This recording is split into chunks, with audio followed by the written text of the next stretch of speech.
Look closely at a $100 bill sitting in a drawer for a decade. It looks exactly the same, but mathematically, a significant piece of its purchasing power has quietly vanished. A baseline inflation rate of 2 to 4% is entirely normal. In fact, financial markets already price that slow, predictable decay into their valuations. Cautionary. This chart shows what actually breaks portfolios. That steady line is expected inflation, but when global supply chains break or energy markets fracture, unexpected inflation shocks the system with sudden, violent price spikes. When those red spikes hit, the value of traditional fixed income assets like standard bonds plummets. They are locked into older, lower interest rates, making them instantly less valuable to investors. The slow drip of baseline inflation is manageable. It is the sudden pricing shocks that trigger market panic and destroy wealth overnight. When those shocks hit, the immediate instinct is to panic. Investors scramble to move their entire portfolio into heavily marketed real assets or simply retreat into cash. Avoiding short-term pain carries a severe penalty. By shifting your assets entirely to defensive positions, you severely cripple your portfolio's ability to compound growth over the long run. This forces a harsh trade-off. You have to choose between absorbing a short-term shock right now and building multi-decade wealth for the future. You cannot perfectly optimize for both simultaneously. Protecting your money requires abandoning the search for a single best inflation-proof asset and instead mapping specific financial tools to your exact timeline. To figure out what goes where, let's map these tools using an inflation hedge matrix, measuring short-term shock protection against long-term wealth growth. We start with the cash protectors. These are tools designed strictly for short-term capital preservation, primarily short-term Treasury bills and Series I savings bonds. I bonds operate on a specific mechanic. They lock in a guaranteed base yield plus a secondary rate that adjusts every 6 months to match the consumer price index directly. If inflation rises, your yield rises with it. But the government caps I bond purchases at $10,000 per person per year. More importantly, these assets are designed only to keep pace with inflation, not beat it. Cash protectors guarantee you will not lose your purchasing power today, but they mathematically guarantee you will not build wealth for tomorrow. Next, we have the shock absorbers. These are tactical assets meant to insulate a mature portfolio when a sudden economic crisis hits. This category is dominated by broad commodity futures. During geopolitical conflicts or energy crises, commodities tend to surge exactly when broad stock indexes fall.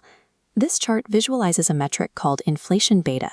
It measures how much an asset reacts to a rise of unexpected inflation. While traditional bonds go negative, commodities historically deliver a 6 to 10 times multiplier effect, offering massive protection during a spike.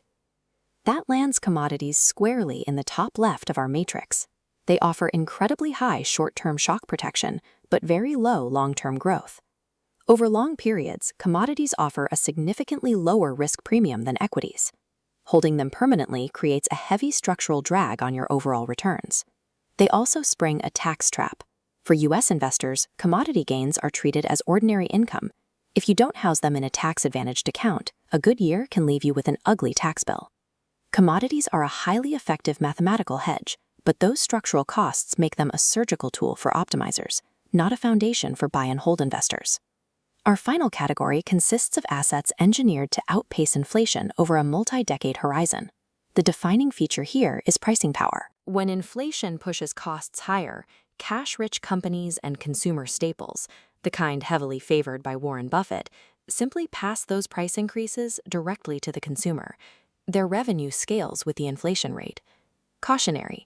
The trade-off is immediate vulnerability. When unexpected inflation first hits, central banks raise interest rates, and equity markets often panic, taking these stocks down with them in the short term. On the matrix, equities and real estate investment trusts land in the bottom right. They offer very low protection against a sudden shock, but massive long-term growth potential. Equities are terrible vehicles for surviving next month's inflation report, but statistically, they are unmatched for surviving the next decade. This chart is our decision tree. Now that we have our matrix, we can map these tools directly to your specific timeline and goals. If your primary goal is capital preservation, meaning you need your cash within the next 1 to 5 years, you take this path. Ignore the tactical hedges.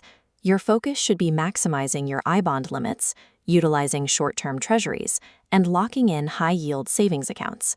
If you are a long-term accumulator, retiring more than 15 years from now, you take the second path.